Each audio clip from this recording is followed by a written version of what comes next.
You ever book a private tour thinking that you paid too much? Well, this is exactly what this video is supposed to help you avoid doing. And in this particular video, I'm talking about the Puerto Princesa Subterranean River tour, which you can do yourself, and it's actually fairly easy. You just have to know the right steps. Hey everyone, and welcome to the Elitka channel. My name is Martin and I've been living all over Asia for the past 3.5 years. In fact, I'm recording this video from Da Nang, Vietnam, where I lived for 2.5 years. By this time I've explored most countries in Southeast Asia, and every time when I travel, I prefer doing things myself. I prefer the DIY approach. I like doing things my own way, and I don't like overpaying for services that I don't exactly need, which was the case here. When I looked at prices for private tours, I was rather unpleasantly surprised, considering that the prices stack up pretty quickly if you're not traveling alone. So I started researching, and this is where the idea to make this video for you was born. Before we proceed, please don't forget to give this video a like and subscribe to this channel so that I can make a lot of these videos, a lot of these how-to videos for you. Now, if you don't know where it is, the Puerto Princesa Subterranean River is located on the island of Palawan, one of the most beautiful islands in the beautiful country of the Philippines. And so the very first step that you need to take is arrive in the country and get to Palawan. And when you get to Palawan, it's most likely going to be the town of Puerto Princesa. The town itself is not too big. There's not a lot to do in the town proper. There's a few nice restaurants and cafes, but the subterranean river is the main attraction. It is a UNESCO Heritage Site, and for a good reason. It is a massive cave that I believe is about 24 kilometers long, and about 5 kilometers of that is navigable by boat. There is direct access to the cave from the sea. Well, it's like a little lagoon, and there are tours to it. You actually have to get a permit to go to the cave, and you have to book a boat to get to the cave from the nearby beach, and then you take another boat to enter the actual cave.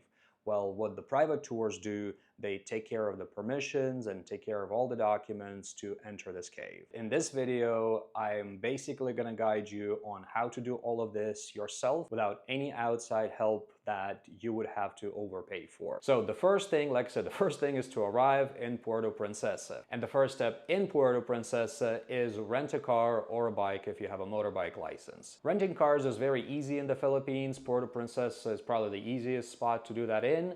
And I have a video on how to do that, how to get around the Philippines, and how to rent cars, and how to drive, and what driving is like in this country.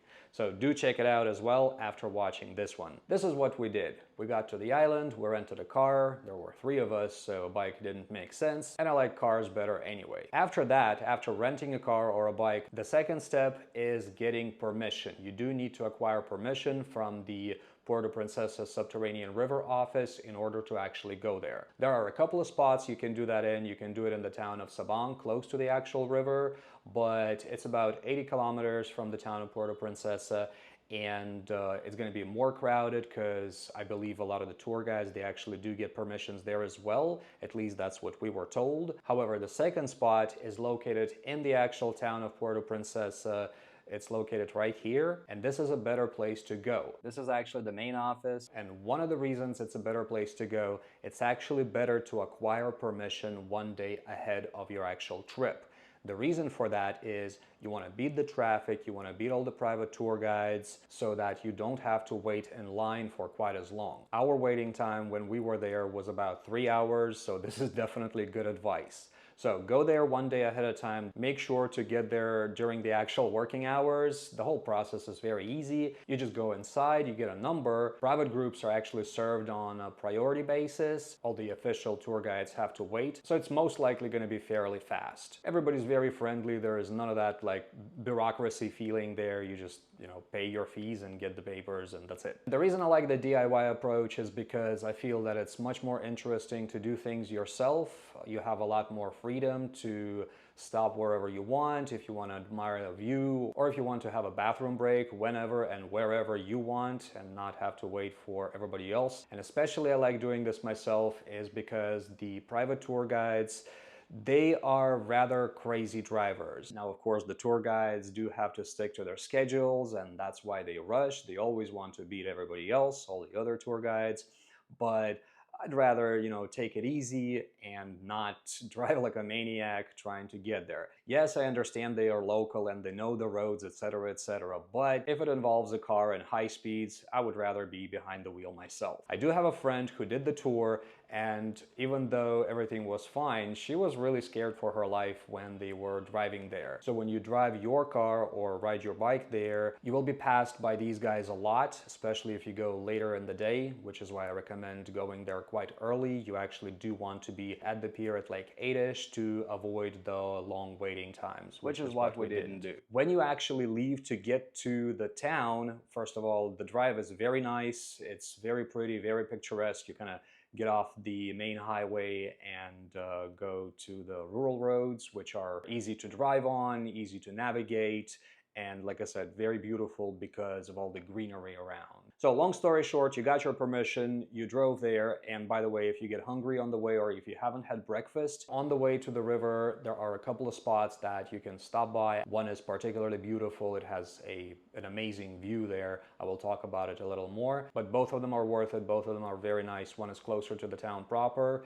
and one is located right here. It's actually a hotel, like a guest house, but they also have a very nice restaurant, and the view is beautiful. So you get a view of neighboring islands and just, well, this is what it looks like, and it's gorgeous. We did stop by here twice, once for a bathroom break and the second time to actually have dinner. So after a while, it's about 80 kilometers from Puerto Princesa, you'll get to the town of Sabang, and you'll get to the area where the actual tour boats leave from. It's kind of a pier. The first thing you need to do is park your car. This is where the parking lot is. Basically, just keep driving until you see where the tour guide minibuses park. Parking is paid, it's rather cheap. Nobody was even there on site when we parked, so we parked kind of for free. I mean, I did find the lady afterwards and I gave her the money, but it was already after the tour.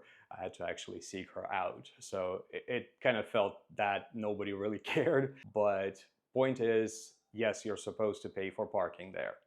After you park your car, you need to go over here to the office. At the office, you are supposed to get your documents. By the way, do not forget your passport and the permission itself that you got yesterday. So when you get to the office, you're supposed to present the permission and your documents. And here, after you pay your fees, you'll get your validation slip, your Puerto Princesa Underground River stub, and your passenger manifest. So with all these documents, you then head to the cashier. This will be the most crowded part, especially if you arrive late, but it will be more crowded here. It will be full of people waiting. And well, at least that's what it was like when we got there. And then you go to the cashier, you present all your documents, and then you pay the boat fees, upon which you will be assigned a boat, and then you are supposed to wait. You will be told your boat number, and you're gonna have to wait there to wait until they call it out. They'll also ask you if you want your own boat, if you want a boat just for your group, a smaller boat, or if you want to ride with a bunch of other people who are waiting. We initially thought that this boat is the one that actually carries you into the cave, so we asked for a private boat, but in reality it only takes you to another waiting area where you wait for yet another boat that actually takes you into the cave. So in essence, it doesn't matter unless you just want to take some, I don't know, Instagram photos without anybody getting in your way. It is quite pretty there, both the waiting area and the ride and the area near the actual underground river entrance. So while you wait, you can do the mangrove tour and the zip line nearby. There used to be a hiking trail here, but it is now unfortunately closed because it was destroyed by a typhoon a few years back. And I really liked the landscape there. I always, when I get to places like this,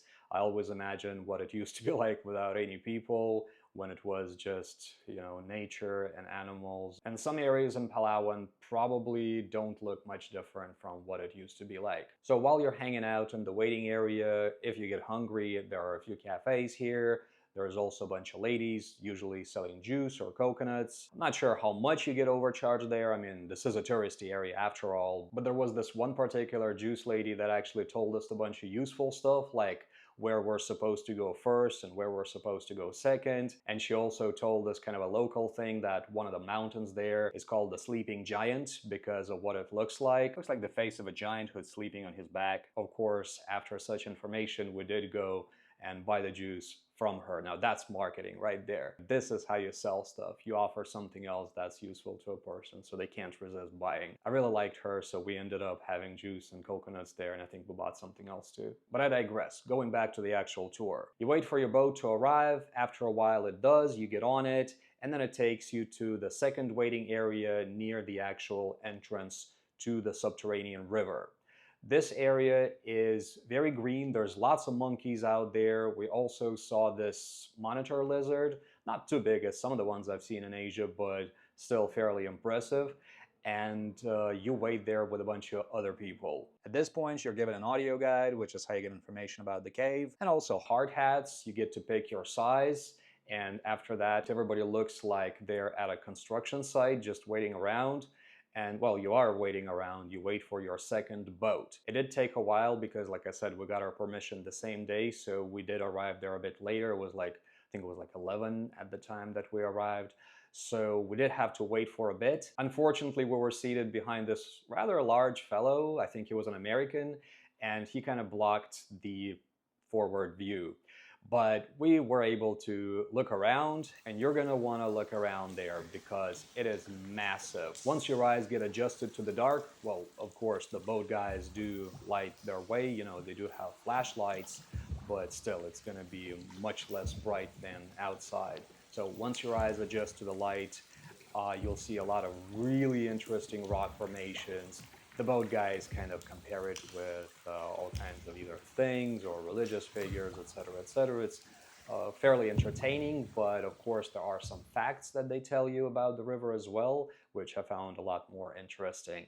And aside from these interestingly shaped rock formations, there will be stalactites and a lot of bats. I think there are a few species of bats actually. So when you're looking around, be careful with your eyes and definitely don't open your mouth unless you want to know what guano tastes like. Probably fairly unpleasant. I hadn't really had the chance to partake, nor would I want to. And you might want to avoid this as well, lest you become another person who spreads COVID or something like that. I don't know what these bats have. And that was it. The actual tour part, being inside the cave, took about 45 minutes.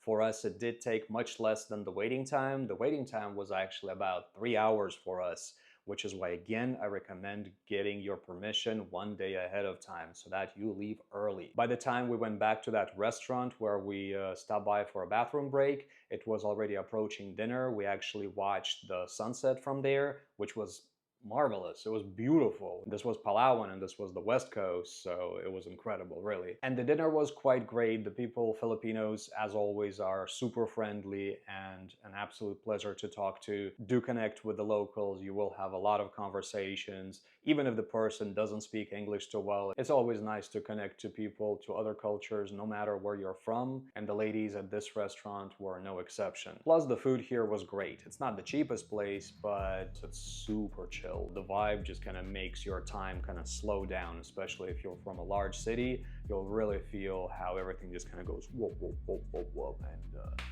you'll relax automatically here. So this is it. This is how to do the Puerto Princesa Subterranean River tour yourself without paying a lot more money to private tour guides. It's not that hard. It just takes a bit of knowledge, and that's about it. So if you like this video, please give it a like and subscribe to my channel, and don't forget to check out my other videos. I have a couple of videos about the Philippines, specifically how to get around the country, and my itinerary, which is a little off the beaten track. So thank you again for watching, and stay nomad.